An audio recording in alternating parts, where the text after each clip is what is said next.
Hello everyone, I am Stephen Drew from the Architecture Social. It's a fantastic, never rainy day, but there is some light at the end of the tunnel because I am here today with a fantastic guest that I have met online during the pandemic. So it's always a good time to meet new people, to explore the architecture world. So Lisa Raynes from Pride Road Architects. How are you today?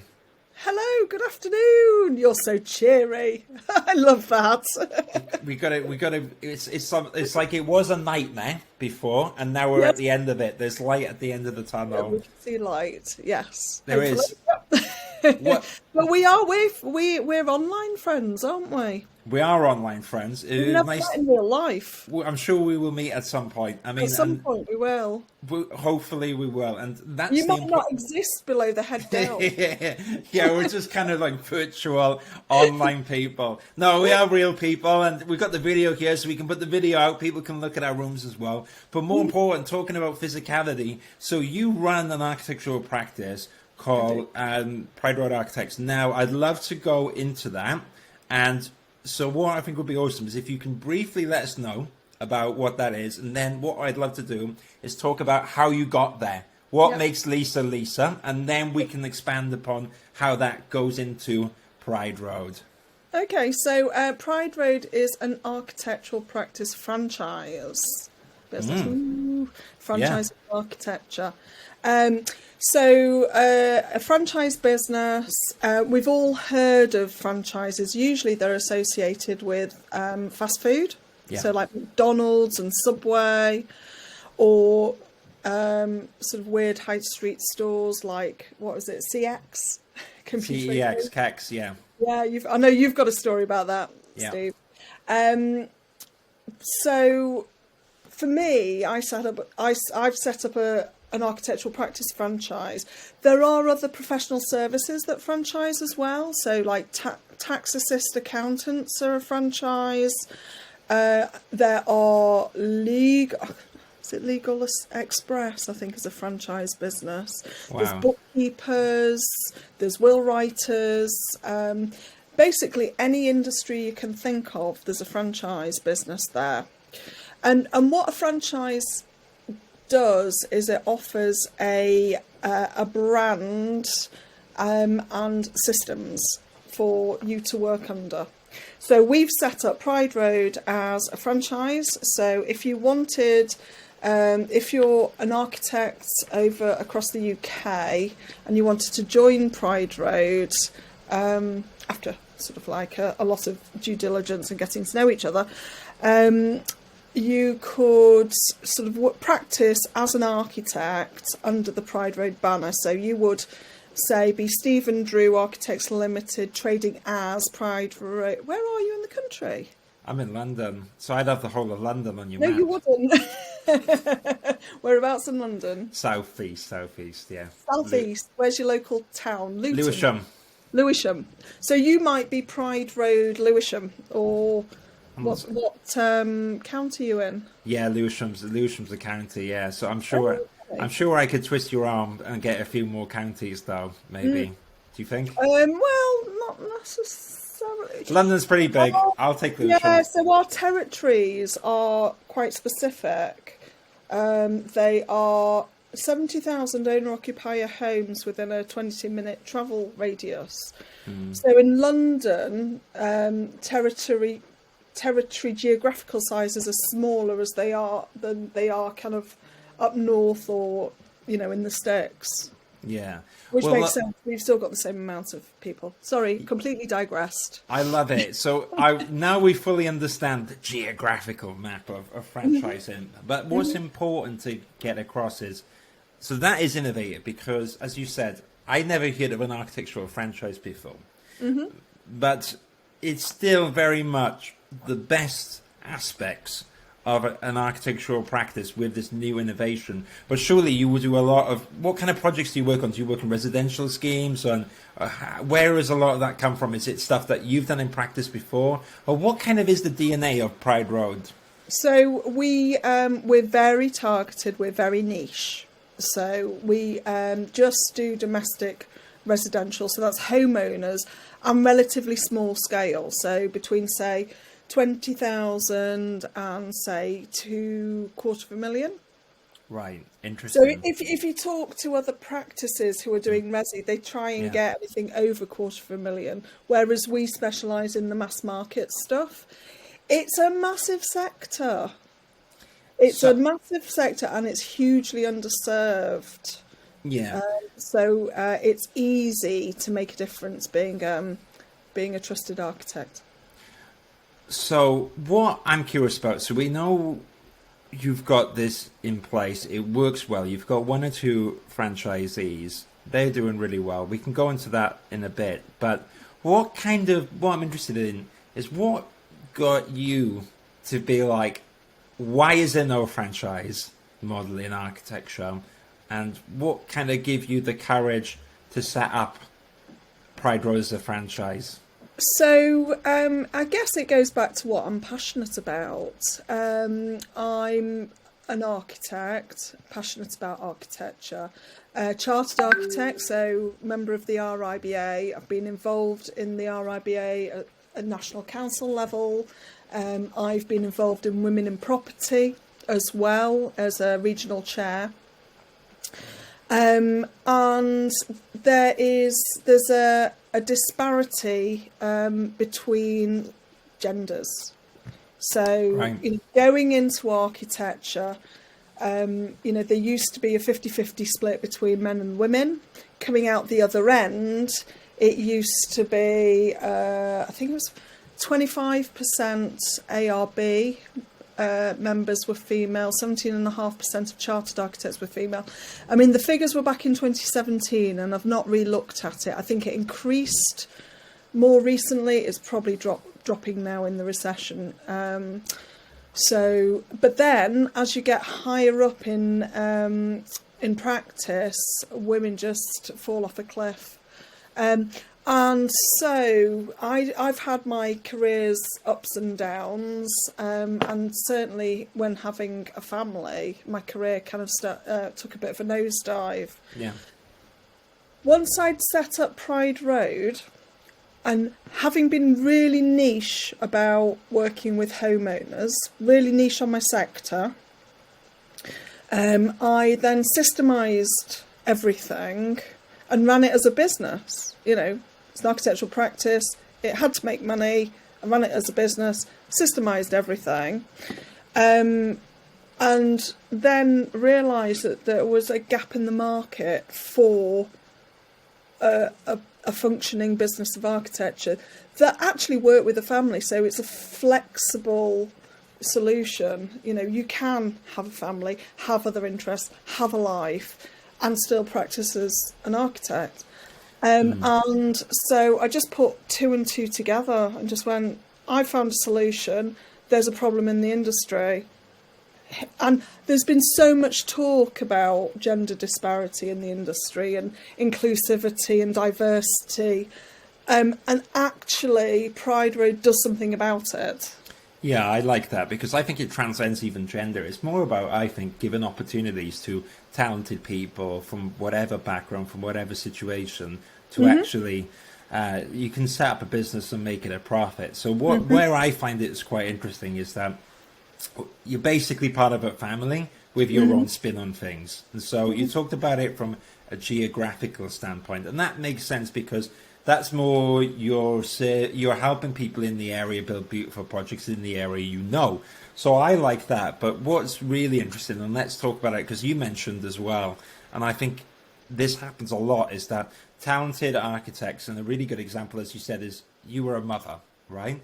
People's careers I'm a mother. Yeah, you still are. Oh, yeah, that's true. But when you were a newly mother, correction, Newly isn't it? mother. Newly mothered mother. Yeah. When you're a newly mother, basically, you've got to take time off with your kid. It's a great time. It's it's an enriching time. But you're right. A lot of female architects, their careers are put on hold for like 2 to 3 years. It literally can be like that. And that's why I think one of the main contributors to the gender pay gap, because obviously male counterparts, even the same talent, would have done them 3 years. Yeah. And it's definitely a problem. But and women tend to lose confidence whilst they're out as well.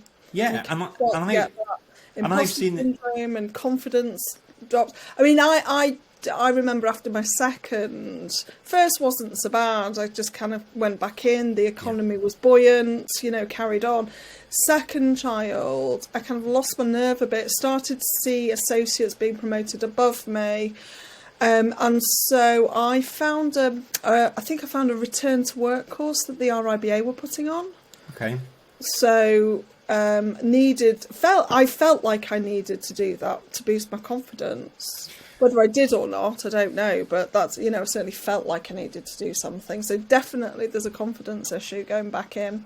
Yeah, I've seen it a lot in terms of recruitment, where you get amazing, talented, it can be either single mothers or mothers that are taking time out to look after their family. And you're right, it's a massive confidence thing, and it's not a nice feeling, I'd imagine, as well, isn't it? When you've had a great career, you've got a family, which is a blessing, and now it's almost like, in terms of traditional architecture practice, going actual back, it's a really difficult uphill task. So what I quite like bringing that back to the franchise model is that there's an element of flexibility with the franchise model, which I quite like. So, I mean, I've run my own recruitment business before. It's incredibly stressful, kind of setting up accountants. It's incredibly daunting, doing all the finance if you'd never had to. And what's quite nice is you can offload that. But how it would work then, I'm imagining, just to kind of break it down, is that on one hand, so I imagine, how does it work in franchising? Is there a little cost there, which is...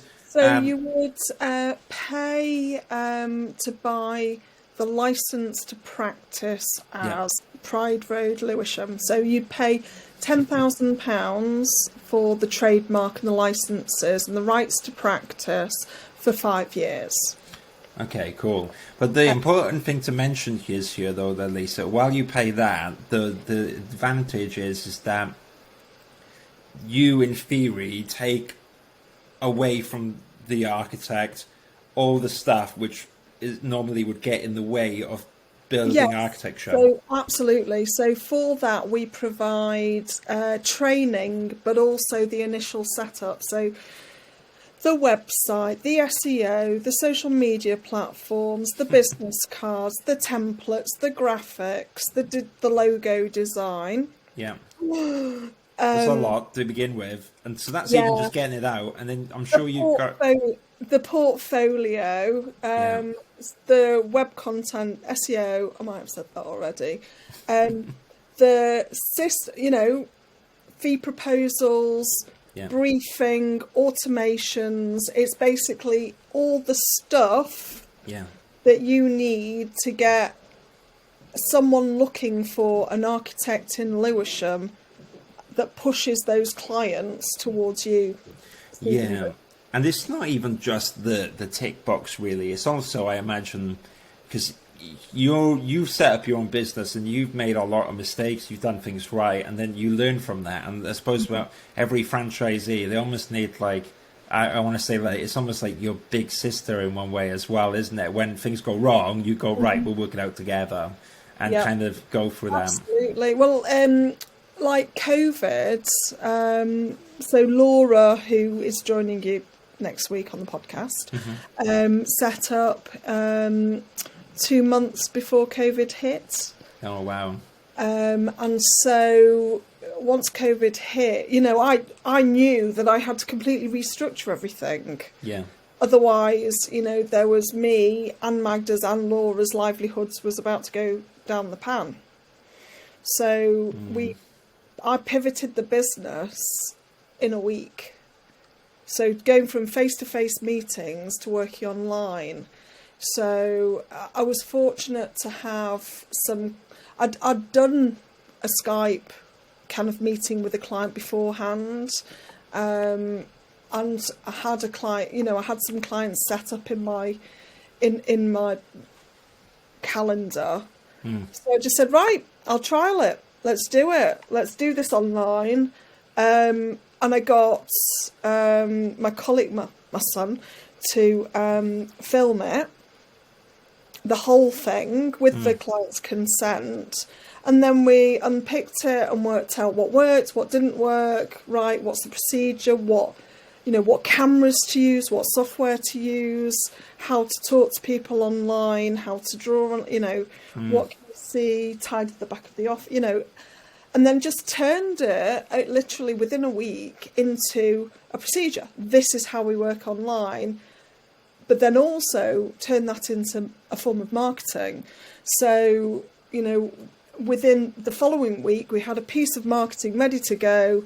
So, we're architects, we're working online, this is how we're doing it, here's a clip of a client saying how wonderful you are, go. So, that's the power of a franchise. You've got, that sort of protection, someone who knows how to, who's media savvy, marketing savvy, climate, who can just pin, turn, pivot, move.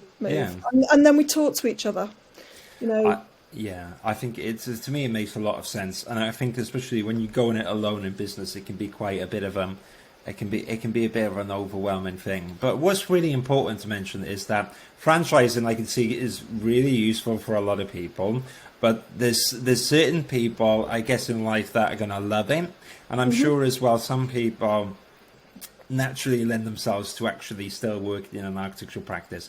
Not everyone. There's two things. So there's the distinction, there's franchising, but there's also running your own business. So let's peel it back 1 second. And because you and now run your own business. It's tricky. It's not for everyone. Some people do it well, some people don't. So what type of personality do you think would thrive doing their own business and setting up as part of the franchise compared to perhaps people that are more suited to a traditional role in architecture? Oh, that's a question. I think if you've got an entrepreneurial spirit and you want to be able to control your time and want to be able to control the work that you do, and dictate your time, then setting up your own business is the way to go, because you are in control. You can say, no, I'm not working, on Tuesday afternoons because that's, I have to go and collect child from school, or, we've got this, you can set your own timescales. It's not, right, you must come into the office between 9 and 5, or you must be logged in the whole time.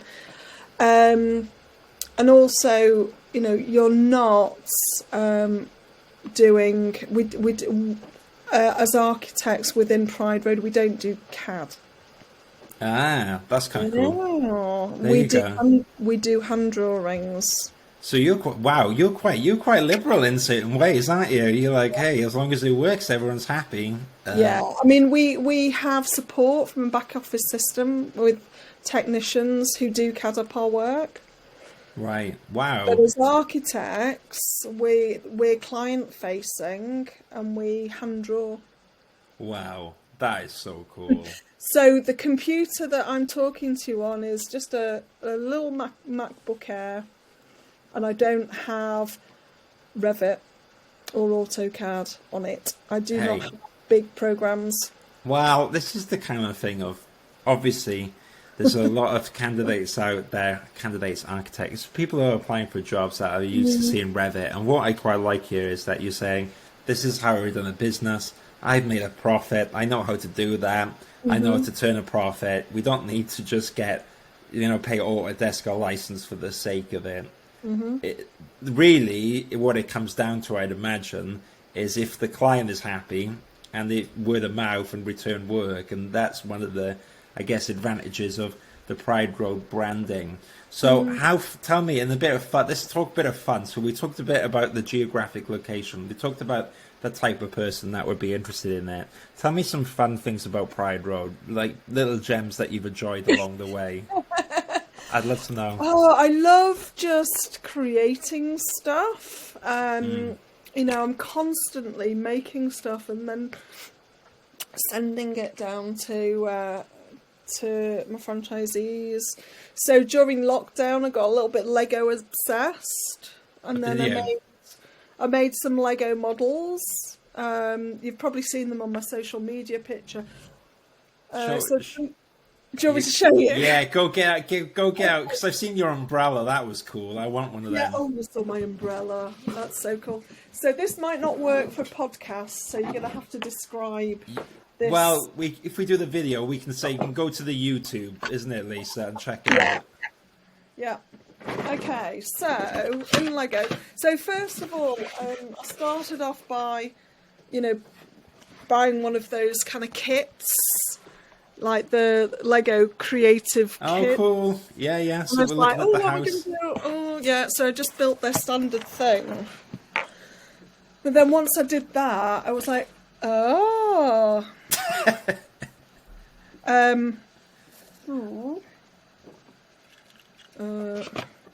So I built this. I love this. Okay. Check it out. Okay, Yeah. so this is a pair of semi-detached houses. So we do a lot of 1930s houses.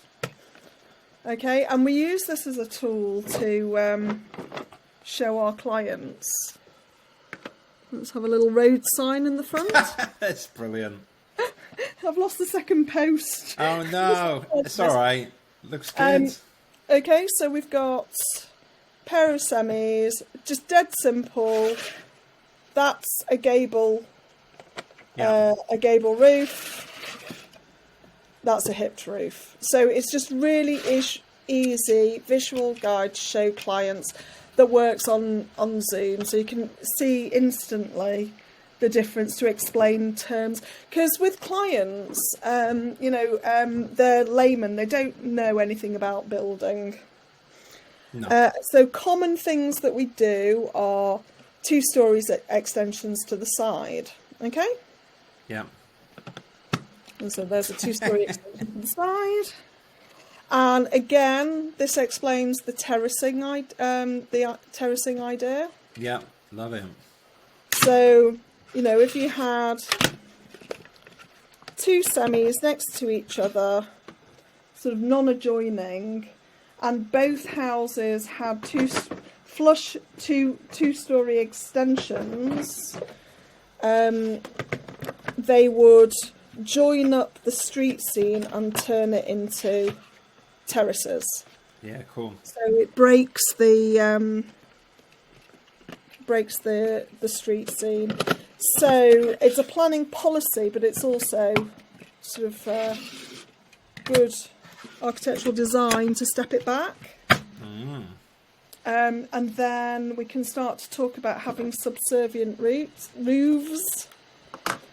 So that steps down the roof. That's a way to do it with the hipped. Or if you've got a gable, I've got a roof in here. There you go. And so I've got, that's the Lego model. I've got many more bits that show different concepts. I've got a terrace house built, so we can talk around kind of infills and party walls, and you can just get ideas over to clients like that. It's so interesting. It's what I quite like, Lisa, is that you literally have teared up the rule book. So your practice is a franchisee, which is the first one I've ever heard in architecture practice. We're not using Revit. We're using a little bit of AutoCAD. We're using Lego, and we're using hand drawing. But hey, if it works, it works. What's the saying? It's like, if it's not broke, don't fix it. That's amazing. Absolutely, and turning over a healthy profit. From So- our software licenses and stuff. Yeah. No, that's interesting. Turning over a healthy profit. So it's a profitable business. Yeah, but that's what I mean. So, but actually, you kind of, so one of the things is, so surely what's quite nice about this, so you have control of 2 aspects of it. So you're bringing in work, obviously clients are liking it, the Lego's engaging, you're explaining your product, which is amazing. You've got clients that are coming in, which is awesome. People are receptive to the Pride Road brand. But what I like there is that you also have a bit of control in terms of how you set up the business to cut maybe the costs which before are not needed. So Revit licenses are expensive, so they're gone. AutoCAD you can just use on an ad hoc basis. So accountants they can be remote. So once you've got all the structure and like websites, it's expensive to do the first website, but the second website is cheaper, right? So you're kind of. But what we've got, so I know you're going down one train of thought, but what we've got, our website's incredibly deep. So I'm not sure how many pages we've got on it at the moment. Last count, it was about 300. Right, okay. So if you came on, you would have a landing page within the website. So, Pride Road, Lewisham. So you would have that website, but within that well-regarded website. So Google's like going, oh, hello, who's this new person? Let's link. And then, you've got all the backlinks within our successful SEO'd website. And it's all about the Google rankings. Yeah, so people can basically piggyback on already what you built up, basically. Yes. Yeah. Oh, And that's so much better. No, it's cool. I like it. So it makes a lot of sense. What was interesting to me, though, where I was getting at is that through your experience, what's quite nice is you can say, like, this is not needed and this is where we should focus. And so in terms of what's interesting about the franchise, so that basically people can plug into play and what you built up. They go, if someone's not interested in finding the accountant, setting up a website, doing the branding, someone just basically is at their core a good architect and can, I guess client facing is an important aspect of it. But if someone's confident enough to go out and speak to people and they like doing good architecture, basically the rest is a plug and play package, right? That's right. Yeah, and we also provide the coaching. So if they're not comfortable going out to speak to clients, we help support that and develop those skills as well. Oh wow, you do everything. So the only catch is you need to be first on the geographical locations before it's gone. Yes, and that is the one catch. And a UK registered architect. Okay, cool. But it's true because there's an opportunity here. But on one hand, you're excited to get it going. We've proven it works with with your two franchisees and you're yourself. So effectively, we got 3 regions as well. So in one sense, and you're also, as you said, you wouldn't let me have any more than Lewisham. So you're very fair in your geographical locations. But that's true. You can't have.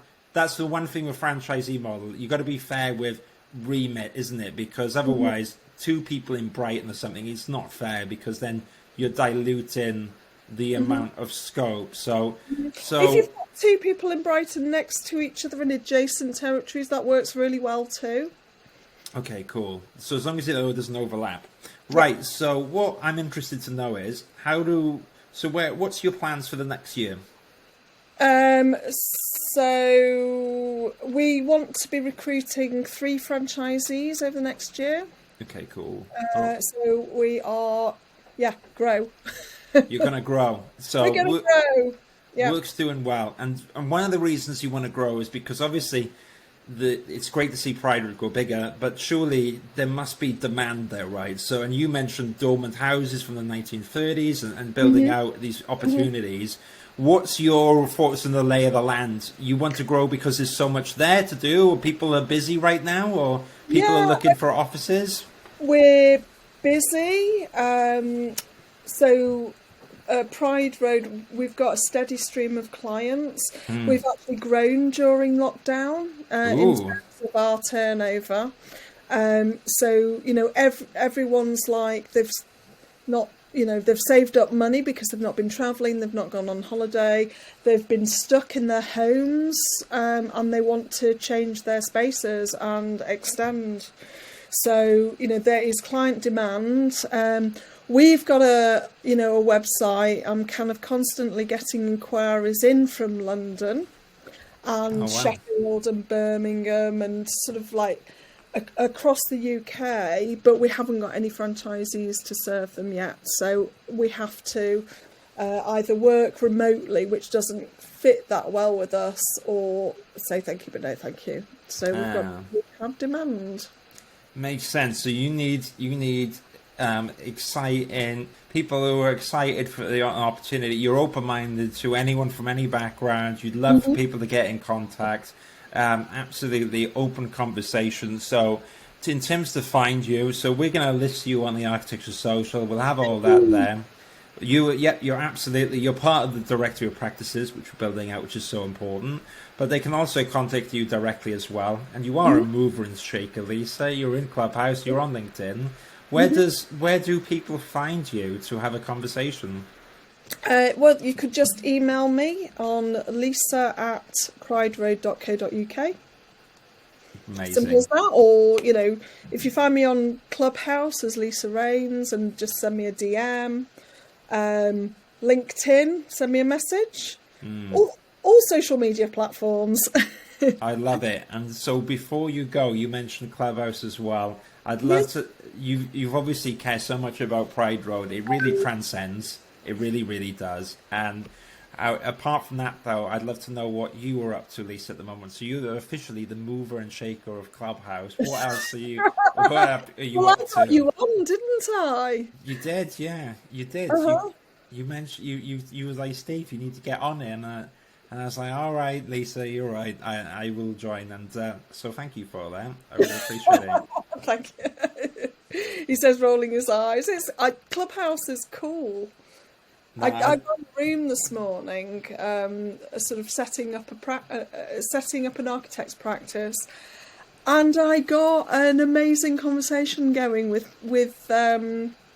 sort of nearly qualified architects who were keen to know about setting up a practice. I mean, it's just build it and it will happen. It's brilliant.